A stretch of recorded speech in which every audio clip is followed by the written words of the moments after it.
పాకిస్తాన్ వైపు ఏ దేశాలు నిలబడే అవకాశం ఉంటుందనే చర్చ కూడా జరుగుతుంది ప్రపంచవ్యాప్తంగా. ఇప్పటికే పాకిస్తాన్ కొన్ని దేశాలను నమ్ముకుంటుంది, ఆ దేశాలు తమ వెంట నిలబడే అవకాశం ఉంది అని.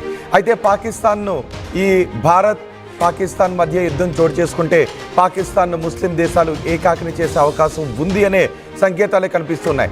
పాకిస్తాన్కు మద్దతు పలకడానికి ముస్లిం దేశాలు ప్రస్తుతం వెనుకడుగు వేస్తున్నాయి. ముస్లిం దేశాలన్నీ కూడా ఇప్పుడు ఇండియా వైపే నిలబడుతున్నాయి. భారతదేశంలో మతాలకు అతీతంగా అందరూ పాకిస్తాన్పై తీసుకునే చర్యల కోసం ఎదురు చూస్తున్నారు. పాకిస్తాన్కి వ్యతిరేకంగా గళం విప్పుతున్నారు.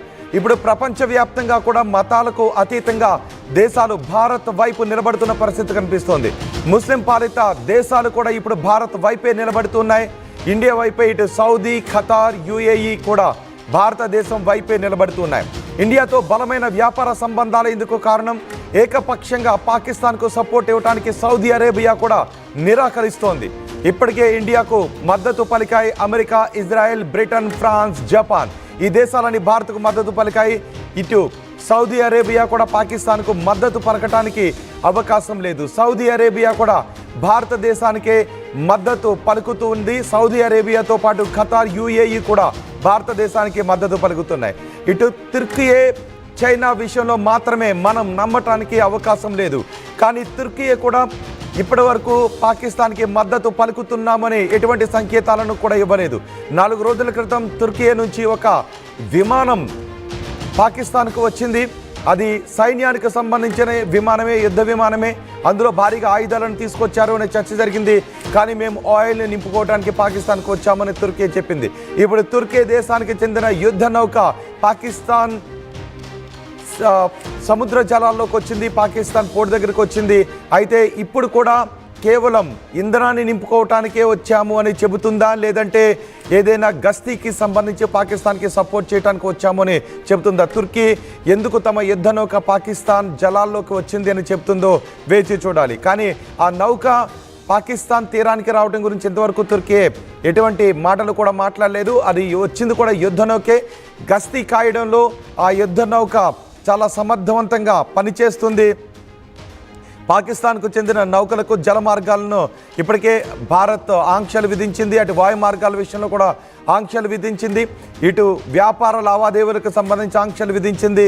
అలాగే సింధు నది జలాలకు సంబంధించి కూడా ఆంక్షలు విధించడంతో పాకిస్తాన్ ఇప్పుడు మొత్తం అన్ని వైపుల నుంచి కార్నర్ అవుతున్న పరిస్థితి కనిపిస్తూ ఉంది. అయితే తుర్కీ యుద్ధ నౌక అక్కడికి రావడానికి కారణాలు ఏంటి అన్న దానిపై కూడా పెద్ద ఎత్తున చర్చ జరుగుతుంది. సో మొత్తానికి ముస్లిం దేశాలు ఏవి కూడా ఇప్పుడు పాకిస్తాన్కి సపోర్ట్ చేసే అవకాశాలు లేవు. భారతదేశం పాకిస్తాన్పై ఏ క్షణమైనా ఎటువంటి తీవ్రమైన చర్యన తీసుకోవటానికి అవకాశం ఉంది అని ప్రపంచ దేశాలు భావిస్తూ ఉన్నాయి. మా ప్రతినిధి మధు ఉన్నారు పూర్తి సమాచారం అందించడానికి.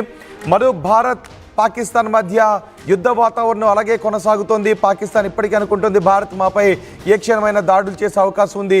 కొన్ని పాయింట్స్ని పెట్టుకుంది, టార్గెట్ పాయింట్స్ ఉన్నాయి, కొన్ని సిటీలను టార్గెట్ చేసింది. వాటిపైన ఏ క్షణమైన యుద్ధం చేసే అవకాశం ఉందని పాకిస్తాన్కు చెందిన నేతలు, నాయకులు, అధికారులు రోజుకొకరు మాట్లాడుతున్నారు. కానీ ఇంతవరకు మన యుద్ధం గురించి మాత్రం మాట్లాడలేదు, కానీ అన్ని చర్యలు తీసుకుంటూ వెళ్తున్నాం. అదే సమయంలో పాకిస్తాన్కి ముస్లిం దేశాలు కూడా ఇప్పుడు సపోర్ట్ చేసే అవకాశం లేదు. సౌదీ అరేబియా, ఖతార్, యుఏఈ కూడా భారత్ వైపే నిలబడుతున్న పరిస్థితి. ఏం జరిగే అవకాశం ఉంది? ఈ పరిణామాలను ఎలా చూడాలి? సాధారణంగా ముస్లిం దేశం అనగానే ముస్లిం కంట్రీస్ అన్ని సపోర్ట్ చేస్తాయనేటువంటి చర్చ జరుగుతుంది. కాబట్టి దాంట్లో మన భారత్తో బిజినెస్ డీల్స్ ఉన్నటువంటి కంట్రీస్, ముఖ్యంగా సౌదీ అరేబియా, ఖతర్ కానీ యుఏఈకి సంబంధించినటువంటి ఈ 3 దేశాలు బలమైనటువంటి ఆర్థిక సంబంధాలు ఉన్నాయి. ఈ 3 దేశాలతో భారత్కి. కాబట్టి అంత ఈజీగా వన్ సైడ్ డిసిషన్ తీసుకునేటువంటి అవకాశం ఉండకపోవచ్చు. అందులో భాగంగానే పాకిస్తాన్కు మద్దతు తెలపడానికి ఇష్టపడట్లేదు. ఎందుకంటే దాంట్లో ముఖ్యంగా పాకిస్తాన్ అనేక సార్లు ఇలాంటి దుశ్చర్యలకు పాల్పడినటువంటి సిచ్యువేషన్, అనేక ఘటనలు ఉన్నాయి. ఇట్లాంటివి టెర్రరిస్ట్ యాక్టివిటీకి సంబంధించి ఎన్నో ఇష్యూస్ అన్ని కూడా.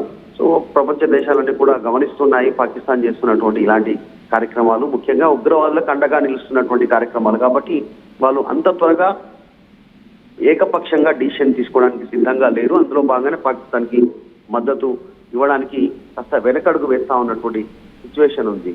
దానిలో భాగంగానే వారికి ఇవ్వట్లేదు, సపోర్ట్ చేయట్లేదు. మనం గతంలో చూసాం పాకిస్తాన్కి సంబంధించినటువంటి గత కొంతకాలంగా వారం రోజుల నుంచి ఇస్తున్నటువంటి స్టేట్మెంట్స్, అణుబాంబులు వాడతామని, ఇంకా ఇతరత్ర ఇబ్బంది పెడతామని ఒకవేళ వాటర్ ప్రాజెక్ట్ అక్కడ ఏదైనా నిర్మిస్తే దాన్ని పేల్చివేస్తామని ఇలాంటి స్టేట్మెంట్స్ ఇస్తున్నటువంటి పరిస్థితి ఉంది. సో వీటన్నిటి నేపథ్యంలో వారికి మద్దతు ఇవ్వడానికి ఈ దేశాలు పెద్దగా ఇంట్రెస్ట్ చూపించట్లేదు. కానీ ఇంకా కొన్ని మాత్రం పాకిస్తాన్ వైపు నిలబడడానికే కొన్ని సిద్ధంగా ఉన్నాయి. అందులో ముఖ్యంగా చైనా ఒకటి. ఒకవేళ నిజంగా భారత్ పాకిస్తాన్ యుద్ధమే ప్రారంభమైతే ఖచ్చితంగా చైనా పాకిస్తాన్ అండగా నిలబడేటువంటి అవకాశం కనిపిస్తా ఉంది. తర్వాత టర్కీ సంబంధించినటువంటి వీళ్ళు గతంలో కూడా కాశ్మీర్ కి సంబంధించిన ఇష్యూస్ లో మనం ఎప్పుడు ప్రపంచ వేదికలపైన చర్చ జరిగిన అంతర్జాతీయంగా పాకిస్తాన్ కే రావాలి కాశ్మీర్ అనేటువంటిది, వాళ్ళకే చెందాలనేటువంటి విషయంలో వాళ్ళకు అండగా నిలిచినటువంటి పరిస్థితి. మరొక ముస్లిం కంట్రీ అజర్బైజాన్, వీళ్ళు కూడా పాకిస్తాన్ ని సమర్థిస్తూ వస్తూ ఉన్నారు. వారు చేస్తున్నటువంటి దుశ్చర్యలను ఖండించకుండా, ఉగ్రవాద కార్యకలాపాలు తగ్గించాలని చెప్పకుండా వాళ్ళు పాకిస్తాన్ కి అండగా నిలబడుతున్నారు. అంటే మతం మత్తులోనే ఈ అజర్బైజాన్ దేశం కూడా ఉంది, వాళ్ళు మద్దతు ఇచ్చే అవకాశం ఉంది. మరొక దేశం బంగ్లాదేశ్ లో కూడా ప్రస్తుతం బంగ్లాదేశ్ కి భారత్ కి కాస్త వైరుధ్యం నడుస్తా ఉంది. ఇప్పటికే హిందువులని ఊచకోత కోస్తా ఉన్నారు బంగ్లాదేశ్ లో అటు. కాబట్టి అక్కడ కూడా వాళ్ళు కాస్త అటువైపు నిలబడే అవకాశం కనిపిస్తా ఉంది ఈ విభేదాలని. సో బలమైన ముస్లిం దేశాలన్నీ కూడా ఇప్పుడు భారత్ వైపే నిలబడితే పాకిస్తాన్ పరిస్థితి ఏంటి?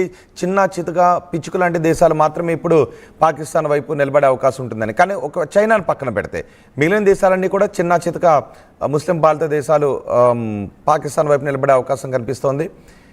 బలమైన ముస్లిం దేశాలన్నీ కూడా భారత్ వైపు నిలబడితే పరిస్థితి ఏంటి?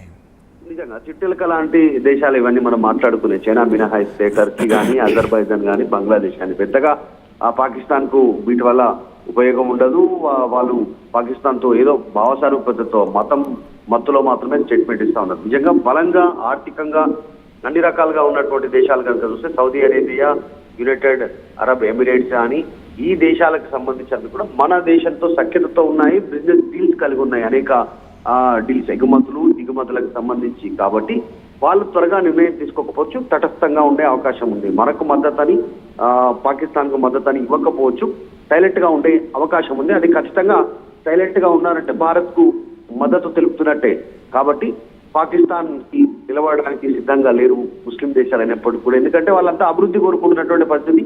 సౌదీ అరేబియాలో కూడా అసలు ముస్లిం సంబంధించినటువంటి మతాచారాలను పక్కన పెట్టి అభివృద్ధి వైపు ముందుకు వెళ్తా ఉన్నారు, డెవలప్మెంట్ సైడ్. కాబట్టి పాకిస్తాన్ కు మద్దతుగా నిలవడానికి ఇష్టంగా లేరు. గతంలోనే చూసాం, ఇదే సౌదీ అరేబియా నుంచి ఒసామా బిన్ లాడెన్ బయటకు వచ్చారు. ఆయన అల్ ఖైదాకి సంబంధించినటువంటి ఒక టెర్రరిస్ట్ యాక్టివిటీ గ్రూప్ తయారు చేశారు, అమెరికా పైన దాడి చేశారు. అసలు ఒసామా బిన్ లాడెన్ పైన ఇదే సౌదీ అరేబియా నిషేధం విధించింది అక్కడ ఆయన పైన. అందులో భాగంగానే అసలు ఒక్కసారి కూడా అక్కడి నుంచి నిషేధం విధించిన తర్వాత ఒసామా బిన్ లాడెన్ సౌదీ వెళ్ళలేదు, కుటుంబం అంతా కూడా వెలివేసినటువంటి పరిస్థితి. కాబట్టి టెర్రరిజానికి సౌదీ అరేబియా మొదటి నుంచి నెగిటివ్ ఉంది, దూరంగా ఉంది. సో టెర్రరిజాన్ని యాక్సెప్ట్ చేయట్లేదు. కాబట్టి పాకిస్తాన్ యాక్టివిటీని సౌదీ అరేబియా